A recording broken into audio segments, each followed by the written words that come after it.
But I did see him in the audience at the Academy Awards. Yes, I'm sure you did. Tried to throw my earring at him. But it hit Al Pacino in the eye. Which one? Martin Scorsese loses again. I was heartbroken. Oh, God, it was horrible. It was the worst.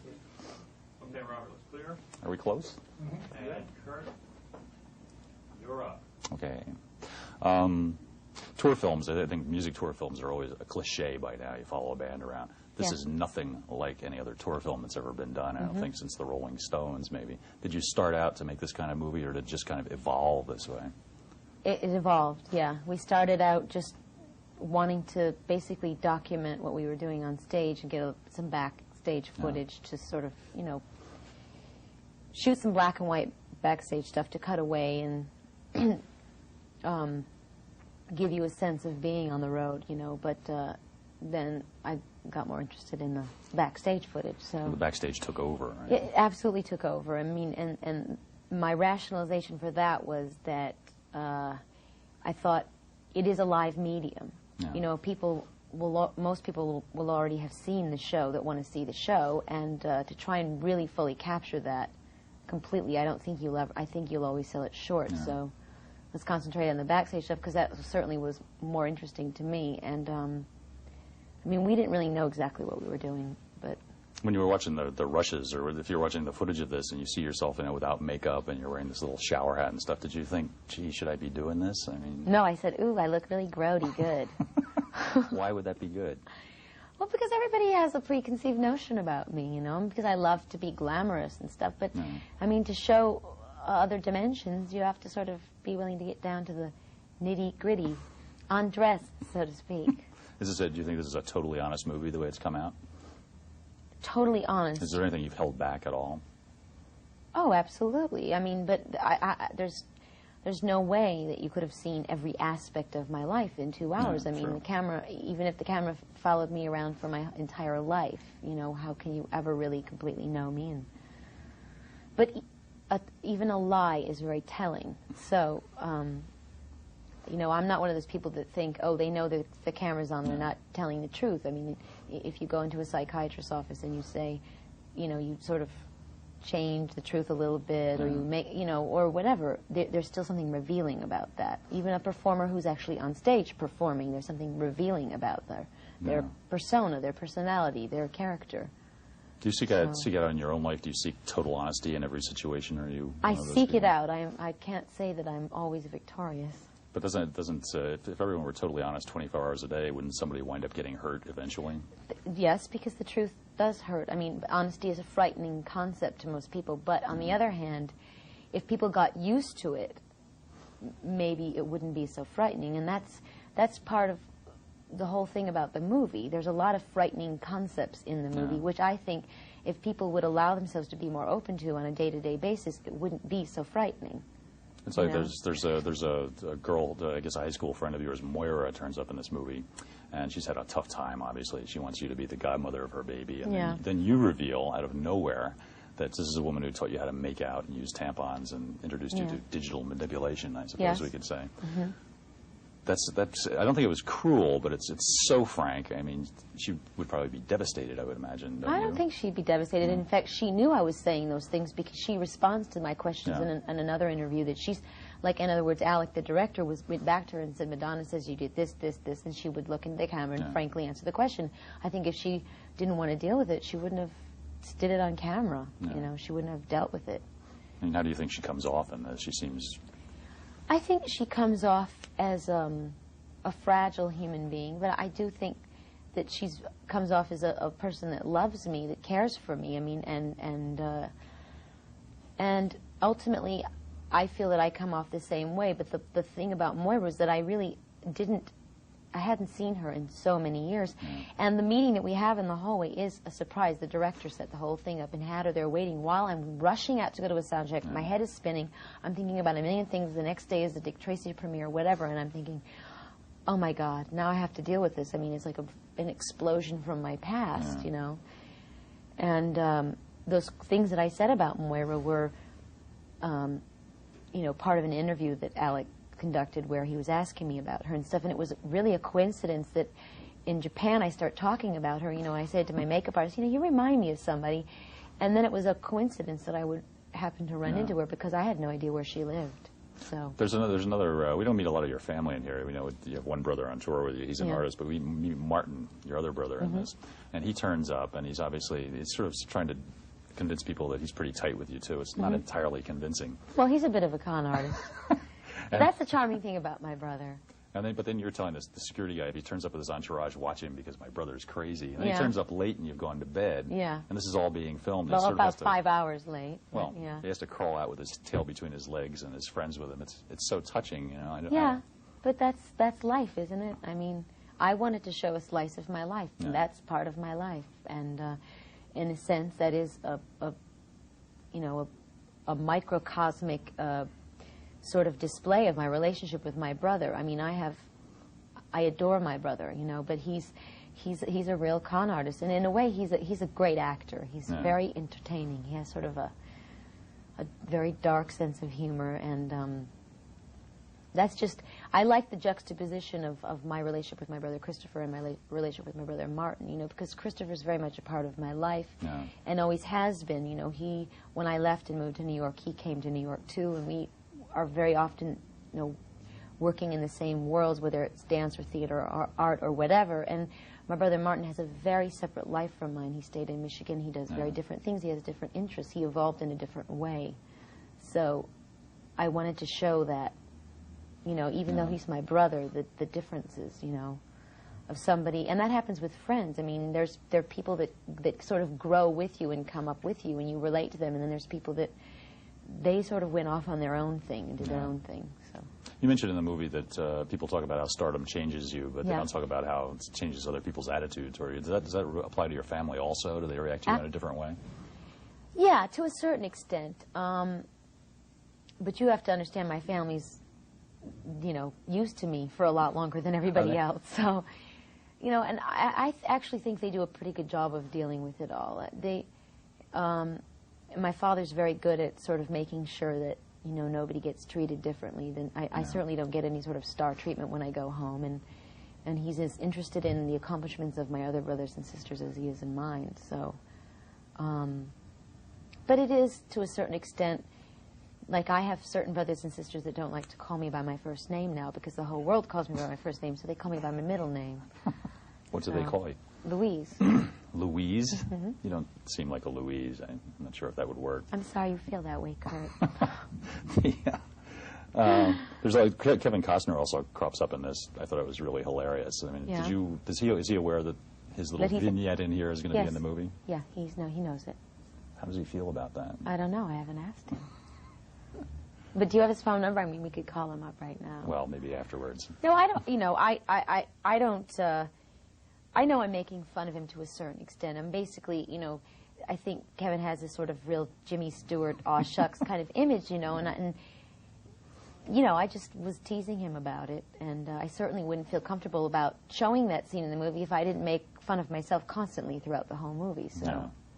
Has your father gotten used to the fact now? I know he's saying in this film he's objecting to the sexy parts of the show and says, "I know it's arty." And has he gotten used to the fact that you're sort of flaunting your boobs all over magazines? I think his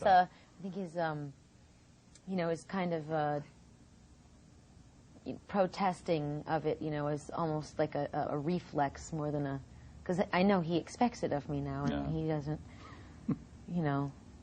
Well, it was a little, you know, it was a little racy in some sections. Well, you know, I mean, he would never be specific with me, and then I go, yeah, right, Dad, and then we go on to the next subject. No. Why did you decide to go to your mother's grave site? That seemed like maybe pushing it. I'm sure some people will feel that's pushing things too far to take a camera crew to your mother's grave. I mean, do you think it was tasteless? Or? Why? What's tasteless about it? My mother's death is a big part of my life. Yeah, but taking a camera crew there, I think people might say, well, they would probably think if they were offended by that, then they would think that the interview with my friend Moira and my brother Martin and all the other really revealing things would be, I would think they would find the whole thing offensive. Do you think some of your fans might? I mean, your fans go down to, I'm sure, 12 and below, no doubt. Do you think this is a movie for all of them? Do you think everybody should see it, or should it just be, it's an R-rated film now? It's an R-rated film. I think that teenagers could certainly see it. Beneath the age of, I don't know, like 13 or something, I would you know, I think it would be good if a parent, if the kid like insisted they wanted to see it, that their parent was there to make sure to explain things to them that they didn't understand. Yeah. Yeah. Did the you also mentioned here that your mother, when your mother died, you thought that you couldn't understand what she had done wrong, and you wondered if you had done something wrong. Is guilt Right. like a part of a Catholic guilt sort of thing, a motivating part of what you do? Yeah, I would say so. I mean, one of the many motivating things in my life, guilt. Yeah, sure. Have you gotten beyond it? I mean, have you? Little by little, but it's very slow progress, you know, because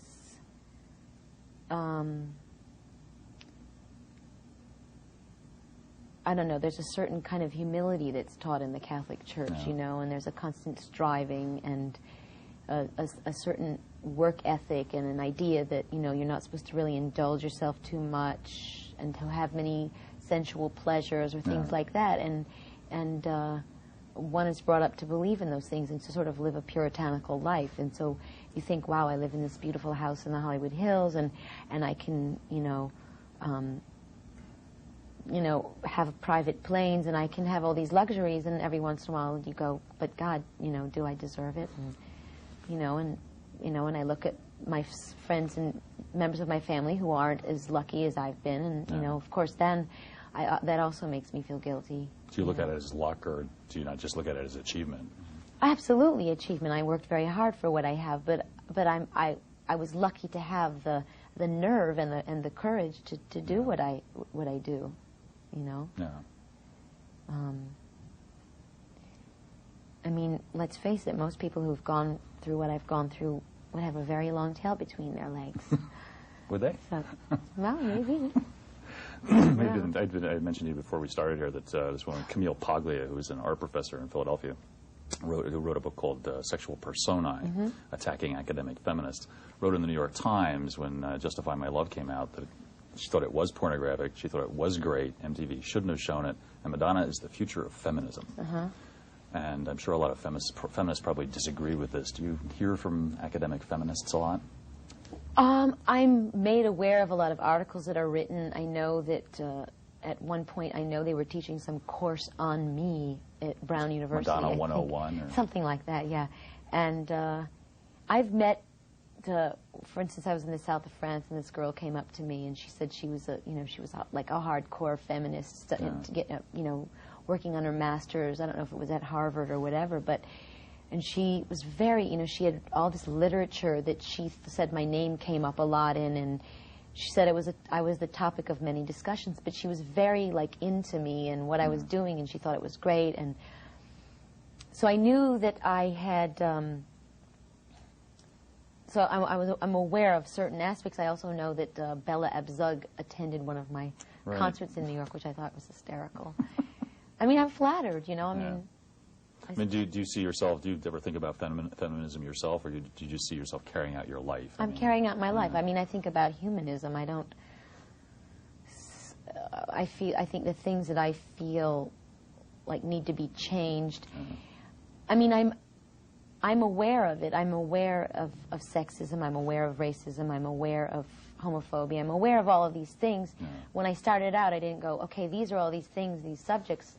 It's just that I want to tackle, that I want to attack head on, that I want to try and make a change about. But that's sort of the way my life's gone, and it's almost it's a responsibility that sort of fell on my lap that I actually welcome. Yeah. I think what Professor Paglia is saying is that feminism has failed because it's forgotten about pleasure, and you're bringing that back. Yeah, absolutely. I would agree with that.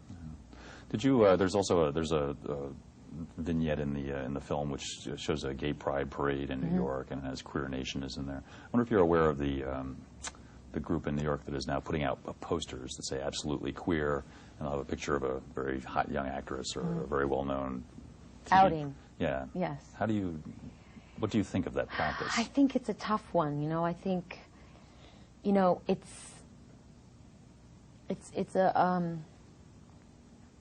an explosive issue, really. On the one hand, I can see their point of view, the people that want to out people, and saying, if people in powerful positions would come out and say they were gay, then the masses, or the people that don't understand, or the people that have prejudice against homosexuals and gay lifestyles or whatever, would see, would get rid of their stereotypes that gay people are, perverts or whatever, If a handful of powerful people would just have the courage to come forth, I think that's their point, and saying, but on the other hand, the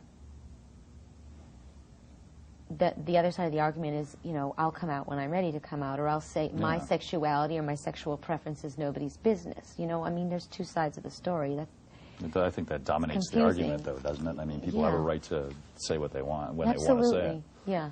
And also, how do you know these people are gay? People do have the right to say what they want to say. It's unfortunate that there aren't more outspoken people on gay rights, that are in powerful positions. Yeah. That's the unfortunate aspect of it.